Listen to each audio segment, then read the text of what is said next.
এই লেকচারে আমরা হাইজেন্সের ওয়েভ থিওরি অফ লাইট সম্বন্ধে আলোচনা করব। বেসিক্যালি এখানে হাইজেন্স যে প্রিন্সিপাল আছে সেই প্রিন্সিপালটা সম্বন্ধে আলোচনা করব। আমরা ওয়েভ ফ্রন্ট সম্বন্ধে একটু জানব এবং পরবর্তী ক্ষেত্রে যেটা ইলেকট্রোম্যাগনেটিক থিওরি অফ লাইট বলে সেটার বেসিক কনসেপ্টটা আমরা আলোচনা করব। তো 1679-এ ক্রিশ্চিয়ান হাইজেন্স উনি প্রথম এই যে ওয়েভ থিওরি অফ লাইট এই ব্যাপারটা উনি প্রপোজ করেন। According to this a luminous body অর্থাৎ আলোকিত বস্তু is a source of disturbance in a hypothetical medium called ether. অর্থাৎ যে আলোকিত বস্তু যেটা আছে এটা হচ্ছে একটা সোর্স অফ ডিস্টারবেন্স এবং এই ডিস্টারবেন্সটা কোথায় ক্রিয়েটেড হয় না একটা হাইপোথেটিক্যাল মিডিয়াম অর্থাৎ কাল্পনিক মিডিয়াম যেটাকে আমরা ইথার বলি। দিস মিডিয়াম পারভেডস অল স্পেস, মানে আমরা ধরে নিতে পারি এই যে ইথার মিডিয়াম স্পেসে সব জায়গায় রয়েছে। The disturbance from the source is propagated in the form of waves through space and the energy is distributed equally in all directions. তার মানে যেটা হচ্ছে সোর্স অর্থাৎ যেটা আলোকিত বস্তু সেখান থেকে ডিস্টারবেন্সটা আস্তে আস্তে এগিয়ে যায় কিভাবে না ওয়েভের ফর্মে, in the form of waves through স্পেসের মধ্য দিয়ে যায় and energy is distributed equally এবং সব জায়গায় এনার্জি ইকুয়ালি ডিস্ট্রিবিউটেড হয় সমস্ত দিকে। When this waves carrying energy are incident on the eye, তাহলে এই সমস্ত ওয়েভগুলো যেটা এনার্জি ক্যারি করে আমাদের চোখে এসে পড়বে, the optics nerves are excited and the sensation of vision is produced, সেটা অপটিক নার্ভকে এক্সাইটেড করে এবং আমরা দেখতে সক্ষম হই। This vibrations in the hypothetical ether medium according to Huygens are similar to those produced in solids and liquids. তাহলে এই যে হাইপোথেটিক্যাল ইথার মিডিয়ামে যে ভাইব্রেশনটা প্রডিউস হয় এটা সলিড এবং লিকুইডের মধ্যে যে ভাইব্রেশন হয় অনেকটা কিন্তু তারই মতো, they are of mechanical nature, অর্থাৎ মেকানিক্যাল ভাইব্রেশনের মতনই এটাও একটা vibration. The hypothetical ether medium is attributed the property of transmitting elastic waves which we perceives as light. তাহলে এই যে ইথার মিডিয়াম যেটা আছে এটা একটা ইলাস্টিক ওয়েভ প্রপাগেট করে যেটাকে আমরা লাইট বলছি। Huygens assumed this waves to be longitudinal, এবং হাইজেন্স যেটা ধরেছিলেন যে এই সমস্ত ওয়েভ যেগুলো আসছে এটা কিন্তু হচ্ছে যে longitudinal wave in which vibration of the particles is parallel to the direction of propagation of the wave. এবং এটা ধরে নেওয়া হয়েছিল যে ভাইব্রেশন অফ দ্য পার্টিকেলস অর্থাৎ পার্টিকেল যে ভাইব্রেট করবে সেটা কি না is parallel to the direction of propagation of the wave, অর্থাৎ ওয়েভ যেদিকে যাবে তার সঙ্গে প্যারালালি পার্টিকেলগুলো ভাইব্রেট করবে। অ্যাসিউমিং that energy is transmitted in the form of waves, এবং যেটা ধরে নেওয়া হয়েছিল যে ওয়েভের ফর্মে এনার্জিটা ট্রান্সমিটেড হবে, Huygens could satisfactorily explain reflection, refraction and double refraction notice in crystals like quartz and calcite. অর্থাৎ কোয়ার্চ এবং ক্যালসাইট ক্রিস্টালের মধ্যে বিভিন্ন ধরনের আলোকীয় ঘটনা যেমন কি রিফ্লেকশন, রিফ্র্যাকশন, ডবল রিফ্র্যাকশন, এই সমস্ত ঘটনাকে হাইজেন্স মানে স্যাটিসফ্যাক্টরিলি এক্সপ্লেন করতে সক্ষম হয়েছিলেন। However the phenomena of polarization discovered by him could not be explain, কিন্তু তার এই যে তত্ত্বের সাহায্যে পোলারাইজেশন যে পোলারাইজেশন থিওরিকে কিন্তু ব্যাখ্যা দেওয়া যায়নি।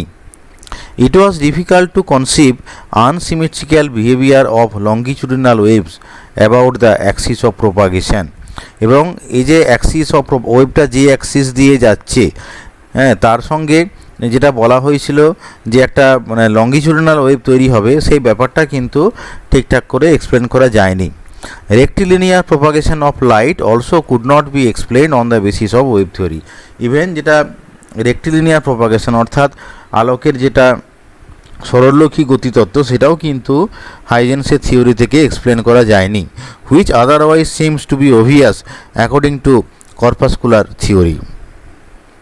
এবং এই যে রেক্টিলিনিয়ার প্রপাগেশন অফ থিওরি যেটা আছে এটা কর্পাসকুলার থিওরির সঙ্গেও মানে সামঞ্জস্যপূর্ণ হয়নি।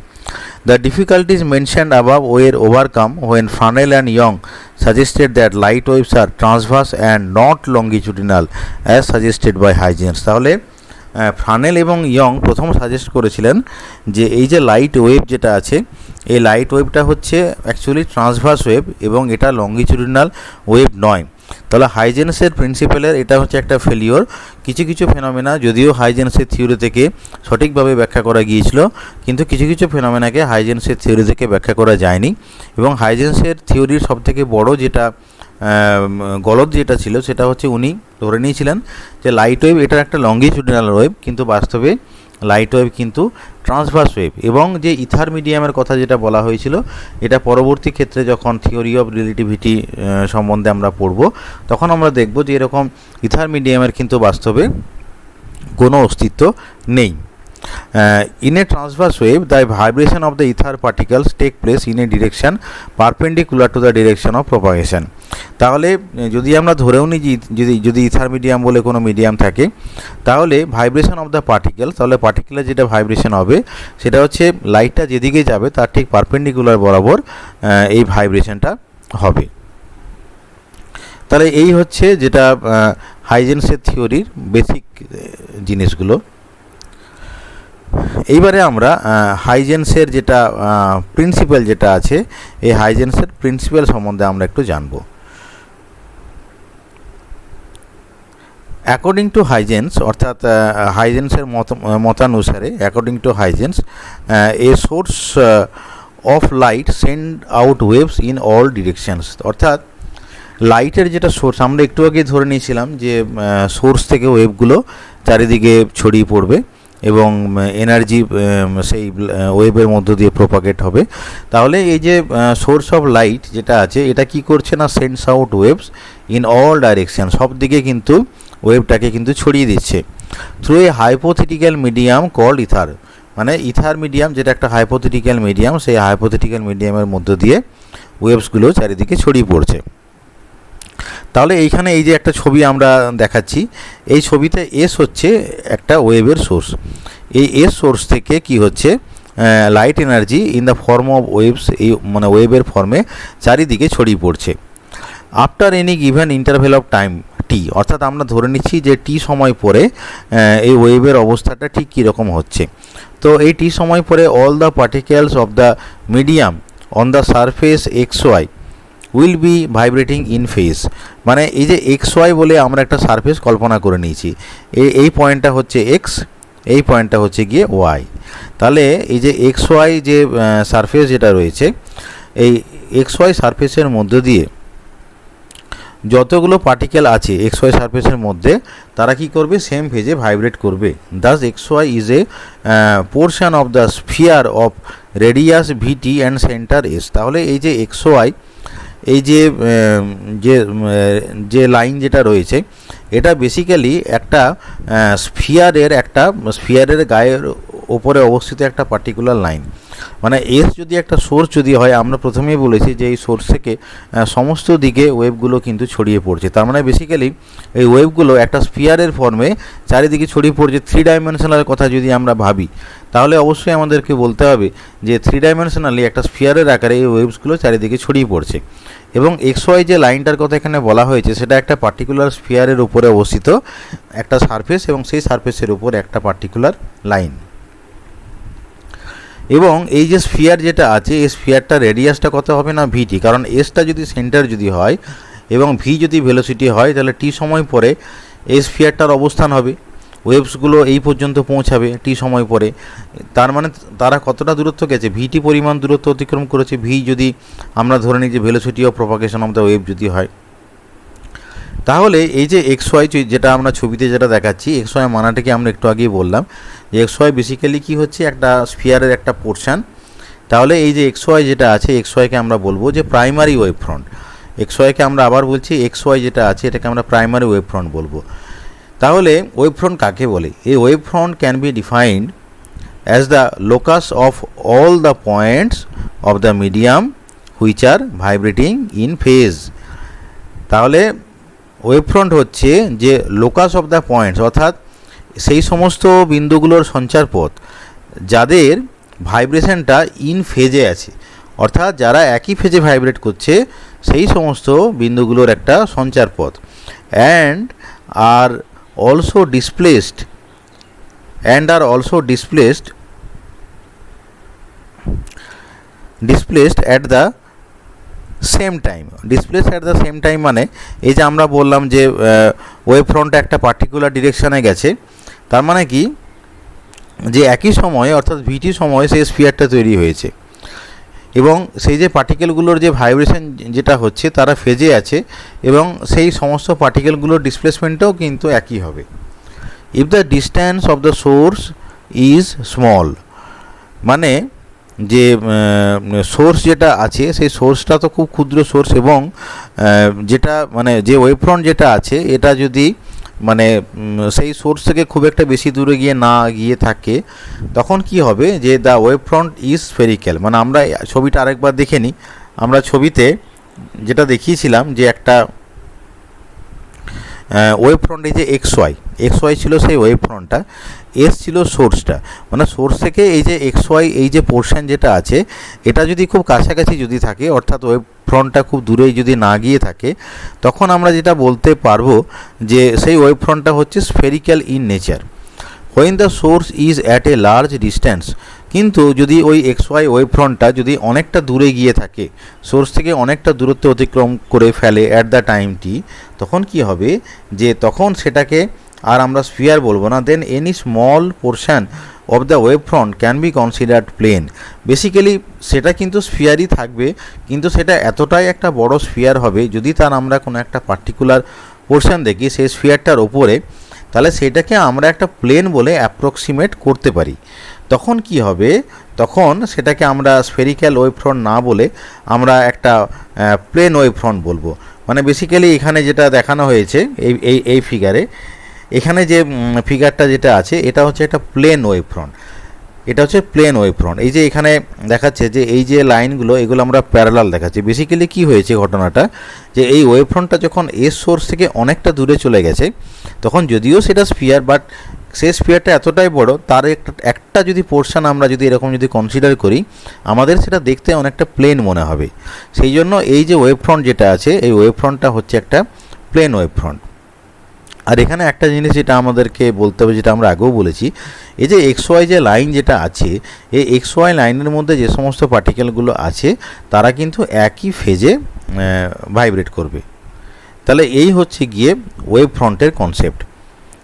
আর এই যে এখানে ভেতরে এই যে এরকম ছোট ছোট সার্কেল যে ছবিগুলো যেগুলো আঁকা আছে, সেগুলো দিয়ে বোঝানো হচ্ছে যে সে একটা ওয়েভ প্রোপাগেট করছে, সেটা হচ্ছে একটা spherical wave.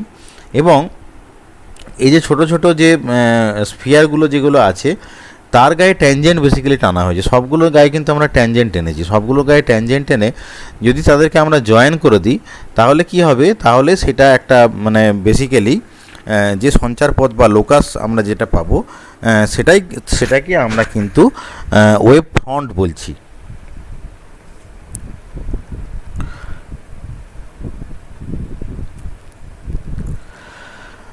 Thus, rays of light diverging from or converging to a point give rise to a spherical wave front, and a parallel beam of light gives rise to a plane wave front.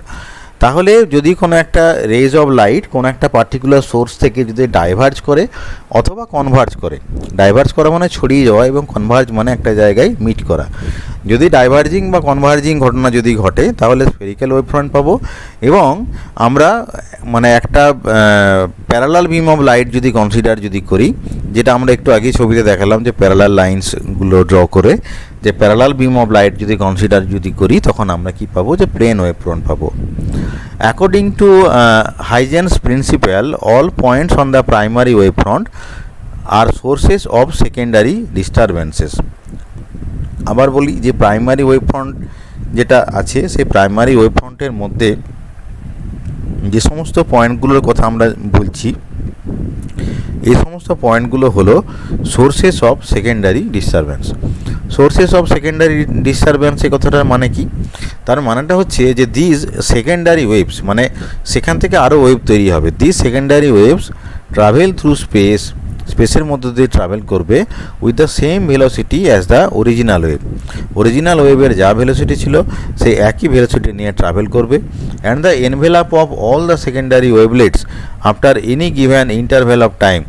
আমরা যদি একটা particular interval of time যদি নিই, তাহলে ওই যে secondary ওয়েভগুলোর যে envelope যেটা হবে সেটা কি করবে না একটা সেকেন্ডারি ওয়েভ ফ্রন্ট তৈরি করবে। আমরা ছবিতে এক্স ওয়াই বলে মানে যেটা দেখিয়েছিলাম সেটা বেসিক্যালি ছিল প্রাইমারি ওয়েভ ফ্রন্ট।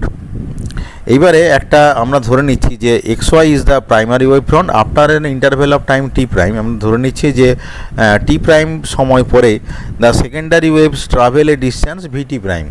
সেকেন্ডারি ওয়েভগুলো ভিটি প্রাইম দূরত্ব যাচ্ছে with the points 1 2 3 etcetera a centre. তাহলে ধরে নিচ্ছি যে 1 2 3 এই সমস্ত পয়েন্টগুলো হচ্ছে সেন্টার।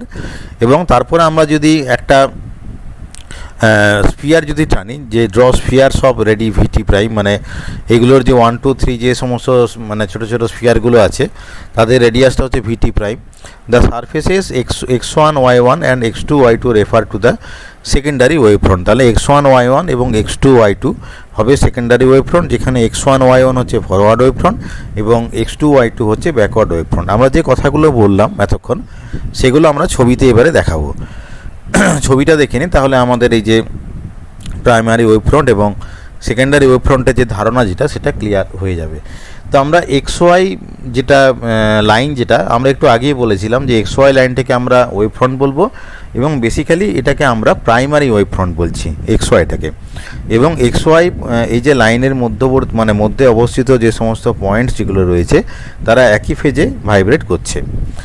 এইবারে কি হচ্ছে যে এখানে দেখা যাচ্ছে যে আমরা কতগুলো স্ফিয়ার ড্র করেছি 1 2 3, এগুলো হচ্ছে এদের সেন্টার।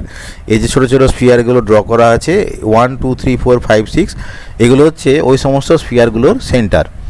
এইবারে আমরা ধরে নিচ্ছি যে টি প্রাইম সময় পরে মানে ওয়েভটা মানে এক্স ওয়াই থেকে x1 y1-এ গেছে। মানে বেসিক্যালি এটা এইভাবে আমরা বলছি যে যে সমস্ত স্ফিয়ারগুলো আমরা এখানে ড্র করেছি সেই সমস্ত স্ফিয়ারগুলোর এই একদম যেটা আউটওয়ার্ড পয়েন্ট যেটা আছে সেখানে এরকম একটা ট্যানজেন্ট ড্র করেছি প্রত্যেকটা স্ফিয়ারের জন্য।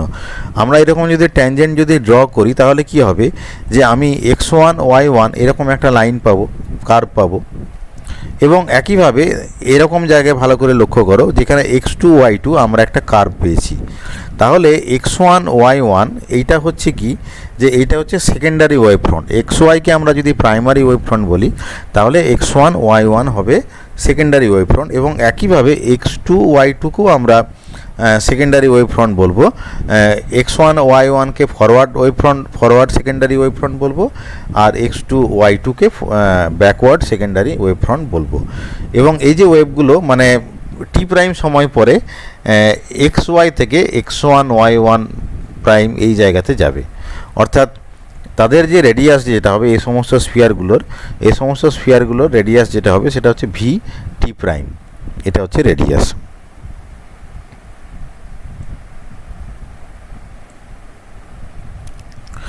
তাহলে আশা করি যে আমাদের যেটা সেকেন্ডারি ওয়েভ ফ্রন্ট এবং প্রাইমারি ওয়েভ ফ্রন্ট যেটা আছে সেকেন্ডারি ওয়েভ ফ্রন্ট এবং প্রাইমারি ওয়েভ ফ্রন্টের ধারণাটা মোটামুটিভাবে আমাদের ক্লিয়ার হয়েছে। আমরা আরেকটু মানে সংক্ষেপে একটু আলোচনা করে নিই। তাহলে যেটা ওয়েভ থিওরি যেটা আছে তাহলে ওয়েভ থিওরিতে আলটিমেটলি আমরা যেটা দেখলাম যে হাইজেন্সের wave theory could satisfactorily explain the phenomena of reflection and refraction। মানে রিফ্লেকশন এই সমস্ত ফেনোমেনাগুলো আমরা ব্যাখ্যা করতে পারি। Applying the principal of secondary wave points rectilinear propagation of light can be correlated. মানে এই যে সেকেন্ডারি ওয়েভ পয়েন্টের যদি আমরা কনসেপ্টটা যদি কাজে লাগাই তাহলে সেক্ষেত্রে রেক্টিলিনিয়ার প্রপাগেশন অফ লাইটটা মোটামুটিভাবে কোরিলেট করা যেতে পারে। The phenomena of interference can also be understood considering the light energy is propagated in the form of wave। মানে ওয়েভ থিওরি থেকে আমরা কিন্তু এই যে ইন্টারফারেন্স যে ফেনোমেনা যেটা আছে এটা মোটামুটিভাবে ব্যাখ্যা করতে পারি। তাহলে এইগুলো হচ্ছে যে মোটামুটি মানে হাইজেন্সের থিওরির যেটা ওয়েভ থিওরি আমরা যেটা বলছি সেটা হচ্ছে ওয়েভ থিওরির যেটা মানে সাকসেস যেটা আর একটু আগে আমরা যখন করেছিলাম তখন বলেছিলাম যে অনেকগুলো ড্রব্যাকসও এর মধ্যে রয়েছে, যেমন কি পোলারাইজেশনটাকে ঠিকঠাক করে ব্যাখ্যা করা যায় না, বা এই যে ইথার মিডিয়াম যেটা রয়েছে সেটাও পরবর্তী ক্ষেত্রে থিওরি অফ রিলেটিভিটি যখন পড়ানো হয় তখন আমরা দেখেছি ইথার মিডিয়ামের কিন্তু বাস্তবে কোনো অস্তিত্ব নেই। আরেকটা যেটা ছিল যে হাইজেন্স থিওরির ড্রব্যাক, যেটা হাইজেন্স যেটা বলেছিলেন যে propagation is in the form of longitudinal wave, কিন্তু আমরা জানি যে এই যে ওয়েভ যেটা আছে এটা কিন্তু লাইট ওয়েভ কিন্তু লঙ্গিটিউডিনাল নয়, লাইট ওয়েভ হচ্ছে ট্রান্সভার্স ইন নেচার।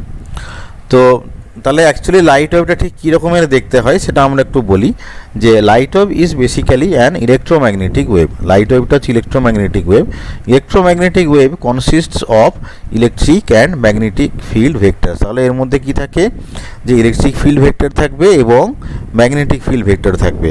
তো এই যে এই অ্যারো যেটা দেখানো হয়েছে, এই অ্যারোটা যদি একটা প্রোপাগেশন অফ দ্য ওয়েভ যদি হয় তাহলে কি হবে, এই যে ইলেকট্রিক ফিল্ড যেটাকে আমরা ব্লু লাইন দিয়ে ডেসক্রাইব করছি, ইলেকট্রিক ফিল্ড ভেক্টরটা এই যে ডিরেকশন অফ প্রোপাগেশনের সঙ্গে পারপেন্ডিকুলারলি ভাইব্রেট করবে, এবং রেড লাইন দ্বারা আমরা ম্যাগনেটিক ফিল্ডটাকে দেখিয়েছি, এই ম্যাগনেটিক ফিল্ডটাও কিন্তু ডাইরেকশন অফ প্রোপাগেশনের সঙ্গে পারপেন্ডিকুলারভাবে থাকবে। তার মানে বেসিক্যালি যেটা হচ্ছে যে ইলেকট্রিক ফিল্ড এবং ম্যাগনেটিক ফিল্ড এরা একে অপরের সঙ্গে পারপেন্ডিকুলারভাবে থাকবে। The electric and magnetic vectors are denoted by E and H and vary with time, এবং এরা টাইমের সঙ্গে কিন্তু ভ্যারি করে।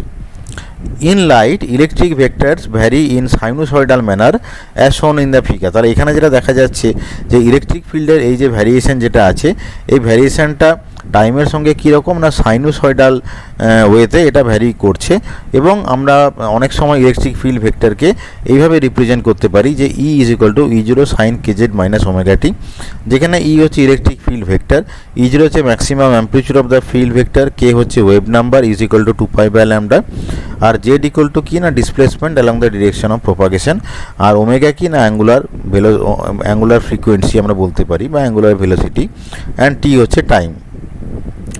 তাহলে যেটা হচ্ছে যে এইটা যেটা হলো সেটা হচ্ছে ইলেকট্রোম্যাগনেটিক থিওরি অফ লাইট, বা ইলেকট্রোম্যাগনেটিক্যালি আমরা কিভাবে লাইটকে রিপ্রেজেন্ট করছি। এই প্রসঙ্গে আমরা যেটা জানবো যে আমরা বেসিক্যালি লাইট বলতে যেটা বুঝি সেটা হচ্ছে ভিজিবল লাইটটা মেনশন করি, কিন্তু আমরা ইলেকট্রোম্যাগনেটিক স্পেকট্রাম অফ লাইট সম্বন্ধে জানবো। আমরা যখন ইলেকট্রোম্যাগনেটিক থিওরি অফ লাইট পড়বো তখন সেখানে ডিটেলস এই ব্যাপারগুলো আমরা আলোচনা করব। সেখানে আমরা দেখব যে visible spectrum of the light হচ্ছে একটা ইলেকট্রোম্যাগনেটিক স্পেকট্রামের একটা পার্টিকুলার অংশ। অ্যাকচুয়ালি এই যে ইলেকট্রোম্যাগনেটিক ওয়েভ যেটা আছে তার যে স্প্যানটা কিন্তু অনেক বড়। যেমন কি আমরা যদি বলি আলট্রাভায়োলেট লাইট, তাহলে আলট্রাভায়োলেট লাইটের যে ওয়েভলেংথ যেটা হবে সেই ওয়েভলেংথটা কি হয় না ভিজিবলের থেকে ওয়েভলেংথটা একটু ছোট হয়। আবার যদি ইনফ্রারেড যদি বলি, ইনফ্রারেডের ওয়েভলেংথটা ভিজিবলের থেকে একটু বড় হয়। আবার কি আমরা যদি মাইক্রোওয়েভ বা রেডিও ওয়েভ যদি বলি, তাদের যে ওয়েভলেংথ সেটা কিন্তু আরও বড় হয়। আবার আমরা যদি ছোট ওয়েভলেংথের কথা যদি ভাবি, যেমন কি ইউভি থেকেও যদি ছোট, তাহলে এক্স রে, গামা রে, এদের যে ওয়েভলেংথ যেগুলো হবে সেটা কিন্তু ভিজিবল লাইটের থেকেও অনেক ছোট হয়। তো এইটা হচ্ছে যে ইলেকট্রোম্যাগনেটিক যে ওয়েভ যেটা আছে তার বিভিন্ন পার্ট, বাট বেসিক্যালি আমরা এখানে লাইট সম্বন্ধেই আলোচনা করব। আর আমরা এই লেকচারের কন্টেন্টগুলো নিয়েছি, যেমন কি একটা টেক্সট বই থেকে নিয়েছি, এটা হচ্ছে এন সুব্রমণ্যম এবং ব্রিজলালের একটা বই, তার একটা অংশ, সেটা হচ্ছে টেক্সট বুক অফ অপটিক্স। আর আরেকটা মেটেরিয়াল যেটা আমরা ইন্টারনেট থেকে পেয়েছি, এই মেটেরিয়ালটা বেসিক্যালি উত্তরাখণ্ড ওপেন ইউনিভার্সিটির একটা ওপেন সোর্স মেটেরিয়াল, যেটা হয়তো নেটে সার্চ করে আমরা সবাই পেতে পারি। ওদের শুধু লাইট না, আরও অন্যান্য পার্টও রয়েছে। তো আশা করি তোমরা সকলে এই লেকচারের বিষয়বস্তুটা বুঝতে পেরেছো, এবং এই লেকচার শোনার জন্য সবাইকে ধন্যবাদ।